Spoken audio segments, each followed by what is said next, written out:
So I left you hanging after chapter 24, where we still don't know where Winn Dixie is, right? If they're going to find him or not.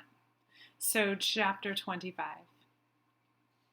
We heard the music before we even got back to Gloria Dump's house.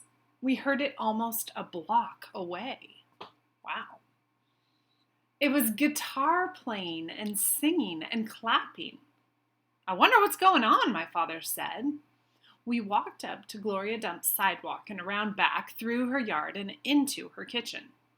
What we saw was Otis playing his guitar, and Miss Franny and Gloria sitting there and smiling and singing, and Gloria holding Sweetie Pie in her lap.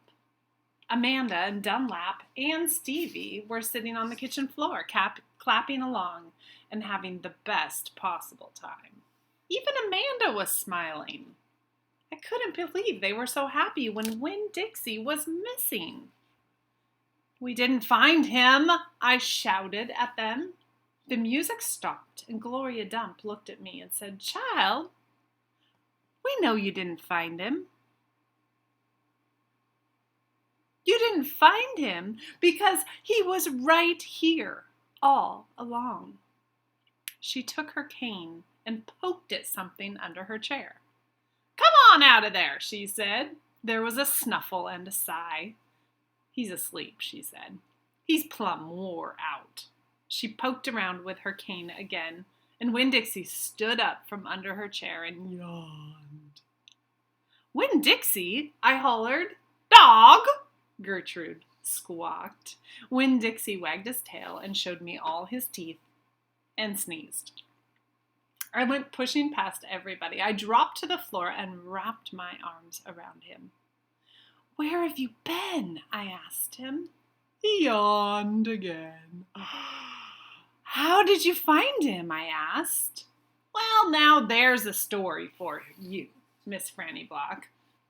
Gloria, why don't you tell it?" "Well," said Gloria Dump, "we was all just sitting around waiting on you two. And after I convinced those Dewberry boys that I ain't no scary witch at all, full of spells and potions." "She ain't no witch," Stevie answered. He shook his bald head. He looked kind of disappointed. "Nah," said Dunlap. "She ain't. If she was, she would have turned us into toads by now." He grinned. "I could have told you she wasn't a witch. Witches don't exist," said Amanda. "They are just myths." "All right now," said Gloria. "What happened was we all got through those witchy things, and then Franny said, 'Why don't we have a little music while we wait for you two to get back?' So Otis played his guitar, and woo-wee, there ain't a song he don't know. And if he don't know it, he can pick it right up if you just hum it. He has a gift."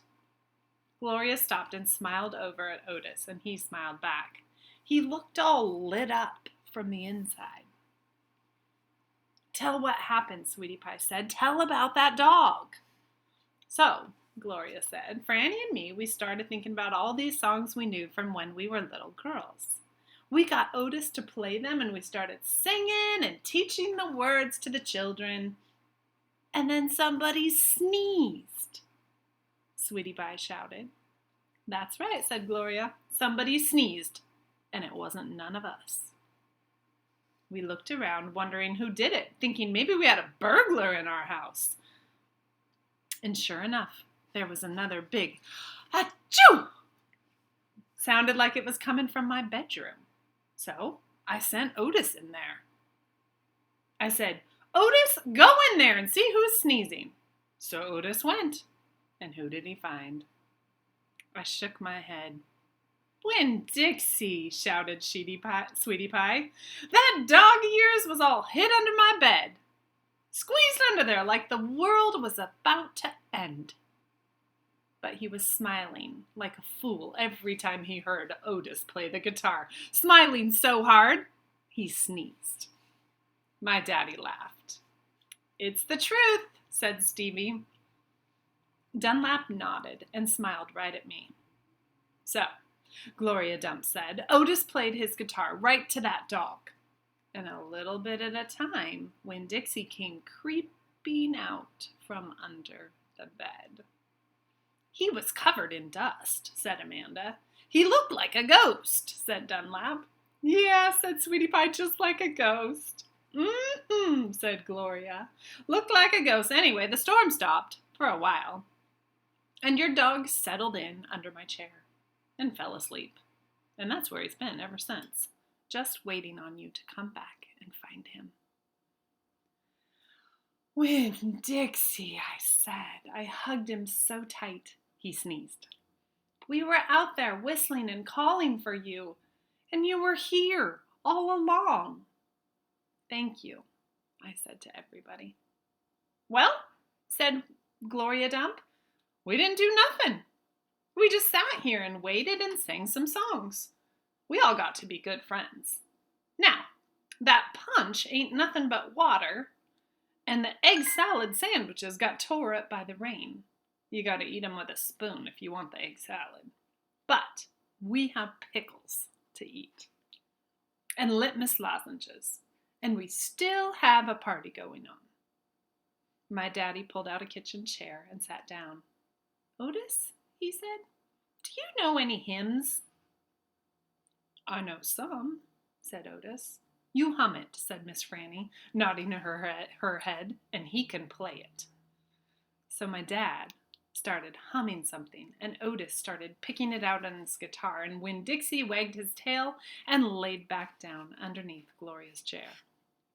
I looked around the room at all the different faces, and I felt my heart swell up inside with pure happiness. "I'll be back in a minute," I said. But they were all singing now and laughing, and Winn Dixie was snoring, so no one heard me. I wonder what she went to get. There's only one more chapter. See you next time.